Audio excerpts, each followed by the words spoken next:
déposer recours boobu di xamal nag président Macky Sall lu simple mënoo ñëw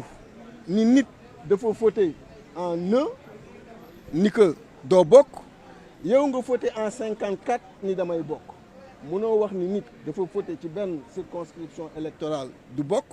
mën ma voté ci 54 circonscription électorale ndax waroo am liste fenn ni damay bokk kon état bi na xam état wu ñëpp la te déjà même lii nga xam ni tey jii nii moo xew ci liste Yewwi Askan Wi loi bi permettre na tey mu am ay substitution mais ñoom li leen dal loi bi da ci leer nañ da ci wax mu am également jurisprudence bi ñu tuddee jurisprudence Gakou mais na Sénégalais yëpp mobiliser wu pour que le président Macky Sall xam ni moomul Sénégal moomul réew mi ba tout temps muy def li ko arrangé tout temps muy jëm di fexe nu mu nasaxale dynamique bi opposition bi nekk parce que depuis que ñu taxawal le plan bi boole wàllu ak Yewwi communément appelé PDF boobu ba tey dafa nelawatul parce que on a fait une étude minutieuse qui montre que département yu bëri à l'intérieur comme à l'extérieur ñaari forces réunies yooyu dañ koy romb nekk ci kanamam et dañu contourner le raw gàddu bi nga xam ni tey da ko doon permettre même avec une voix mu jël tous les députés qui étaient prévus dans une zone. mais jàpp nga ni tey est-ce que li nga xam moom mooy seen recours bi jàpp ngeen ni ici yi mu war a am dina leen favorable. bu fekkee droit rek la ñu wax le cas échéant lan ngeen fas yéene quand même. bu fekkee droit la ñu wax droit képp yoon bi boole Sénégal yëpp bu fekkee yoon boobu la ñu tari suñu liste moom day jàll mais ñoom seen liste du jàll loolu mooy yoon bi nga xam ni moom la ñu jàngale ngeen jàng ko loolu la wax bu fekkee dañu tari yoonu Macky Sall le droit de Macky Sall loolu dañuy indi fitna ci réew mi parce que droit wu Macky Sall mooy li mu bëgg ak li ko arrangé ci jamono loolu lay tari donc tey jii conseil constitutionnel war na normalement ci fan yi ñu jëm génne décision am te mënul génne leneen lu dul yéen moom da ngeen war a bokk ci biir Dakar mais président Macky Sall ci 54 circonscriptions yëpp 46 départements à l'intérieur ak 8 à l'étranger mënul bokk parce que bi muy déposé respecté wul li loi wax jëm ci parrainage. bu génnewul décision boobu bu génnewul décision yu favorable à Yewwi Askan Wi. du Yewwi mooy def Sénégal mooy def ak adduna bi mooy def parce que bu boobaa sunu démocratie lay jóg di ko fragiliser bu boobaa sunu ay institutions la jóg di ko fragiliser bu boobaa sunu processus électoral la jóg di ko fragiliser du affaire Yewwi rek bu boobaa seen affaire la sunu affaire la affaire adduna bi la. mënul wax ni tey il est le président de l'Union africaine naan mi ngi wër di jéem a régler ay conflits ailleurs di jóg di jéem a régler ay problèmes ailleurs alors que dans son propre pays du sax appliquer li droit di wax donc je pense que loolu sagalu ko sax moom ci boppam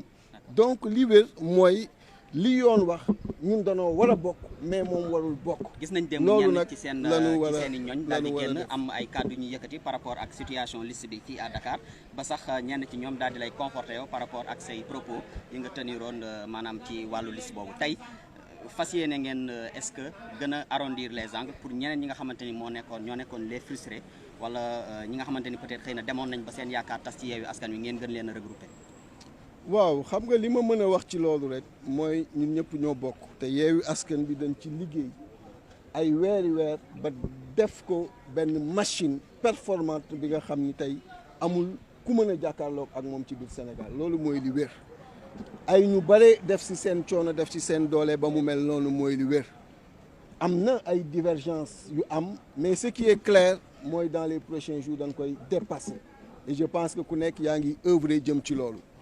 li ci des nag jëm ci li amoon ci liste bi lu féete sama ginnaaw la ndaxte mënuñu nekk ci benn polémique bu inutile li am rek mooy man chaque fois bu ma leen di wax rek dëgg laay wax loolu la ma Sénégal yi xamee te ca laay li ñu jàpp depuis démb mooy da nga woote à la mobilisation ñenn ñi jàpp ne yéen mënoo leen def erreur ba pare bëgg a wax Sénégal yi nañu génn loolu la moo ci xalaat surtout sax ñenn ci société civile ñoo ko doon wax. ban société civile moo ko wax. mooy ñan ci may ñan ci la pour ma conforter justement seen biir am na ñu jàpp ne ñan ci la am erreur am na naïveté ak déggoo ma ni la xam nga tey jii nii le problème nekkul ci juger parce que boo bëggee dugg ci jugement rek